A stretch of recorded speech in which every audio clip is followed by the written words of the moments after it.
नमस्कार दोस्तों। लक्ष्मी लॉजिस्ट ममता मेहता। और लक्ष्मी लॉजिस्ट हूँ तो आपको लक्ष्य को प्राप्त करने के लिए बहुत सारे छोटी छोटी बातों को साझा करती रहती हूँ। ये आपका और मेरा दोनों का सौभाग्य है कि हम सोशल मीडिया के थ्रू आप लोग आपस में कनेक्टेड हैं। तो चलिए मुद्दे पे आते हैं। जी हाँ, कर्मण्येवाधिकारस्ते मा फलेषु कदाचन। जी हाँ, हमारे जो भारतीय संस्कृति है, इसकी जो सारी आचार संहिता है, यानी गंगा जमुना तहज़ीब की जो आचार संहिता है, वो श्रीमद् भागवत गीता और गीता जी के चारों ओर घूमती है। ये वो आचार संहिता है जो हमें हमारे विराट पुरुष कृष्णा के मुँह से एक अनमोल विरासत के रूप में प्राप्त हुई है।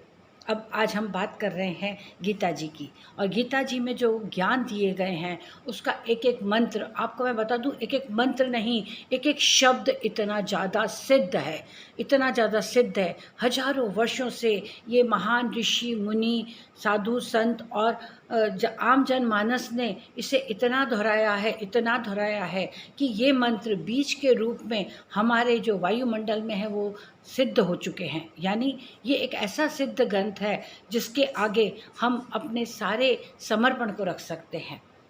दोस्तों, जीवन में बहुत सारे पशोपेश रहते हैं। जब भी हम सफल होने की बात करते हैं तो हमारे दिमाग में एक धुंधलापन रहता है, एक क्लिस्टर क्लियर विज़न नहीं रहता है कि हम क्या करें क्या करें।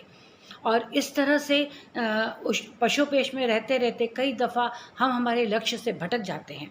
एक बहुत महत्वपूर्ण बात है, इस तरह से आपको कोई भी धार्मिक पुस्तक की जो दुकानें हैं वहाँ छोटा सा श्रीमद् भागवत जी का गुटका मिल जाता है। और ये गुटका जो है ये मैनेजमेंट गुरु है।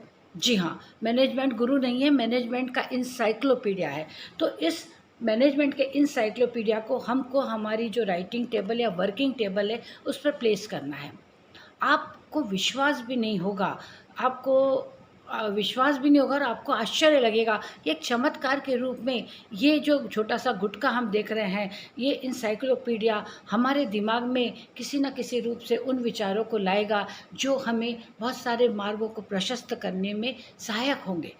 अब मैं आपको ये बताती हूँ कि जब भी आप इस महान ग्रंथ को अपनी टेबल पर रखें तो ये ज़रूर ध्यान रखें कि आपके मन में अथाह विश्वास होना चाहिए, अथाह विश्वास होना चाहिए।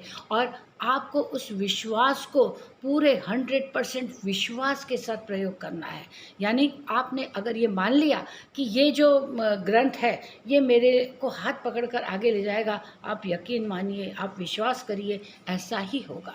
बहुत सारे मंत्र हैं, बहुत सारी इसमें जीवन उपयोगी बातें हैं, लेकिन आप अगर वो पढ़ नहीं पा रहे हैं, केवल अगर आपने इस गुटके को अपनी टेबल पे रखा, आप यकीन मानिए आपका जीवन बदलना तय है।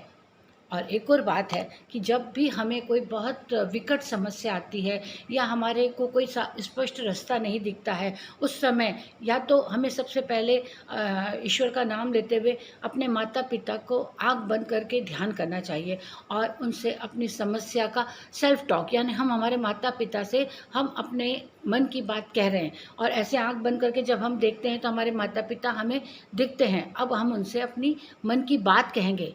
आप यकीन मानिए, जीवन में कितनी भी बड़ी मुश्किल हो, कितनी भी बड़ी समस्या हो, आपको आपके माता पिता यदि वो जीवित हैं तो, और अगर वो इस संसार में नहीं है तो भी वो अप्रत्यक्ष रूप से आपको बहुत बड़ा सहारा देंगे। ये सब बातें केवल मिथ्या नहीं है, ये बिल्कुल ऑथेंटिक बातें हैं। तो आज से हम ये बात कर रहे हैं धर्मगुरु, और इसी के साथ साथ इस माता पिता के जो मार्गदर्शन है उसी के साथ साथ हमें एक और काम करना है जो हमें बहुत फ़ायदा देगा, और वो काम है कि हमें ईश्वर को निरंतर याद करते रहना है, शुक्राना करते रहना है। हे ईश्वर, तेरा लाख लाख शुक्रिया कि तूने हमें वो मार्ग दिखाया, तूने हमें वो रास्ता दिखाया जिसके लिए हम बने थे। और आप यकीन मानिए, ये सब बातें आप दोहराते जाइए, दोहराते जाइए। आप ये मत सोचिए कि मैंने आज प्रार्थना करी और मुझे अभी के अभी रास्ता मिल जाएगा, लेकिन आप इसको निरंतर करते रहिए, करते रहिए। एक साइकिल जैसा चलना चालू होना चाहिए और आपके विचार और आपकी जो समस्या है उसका इतना सिद्ध समाधान होगा कि आपको यकीन ही नहीं होगा। और इसी के साथ मैं अपनी वाणी को विराम देती हूँ, आपके उज्जवल भविष्य की कामना करते हुए। बहुत बहुत धन्यवाद।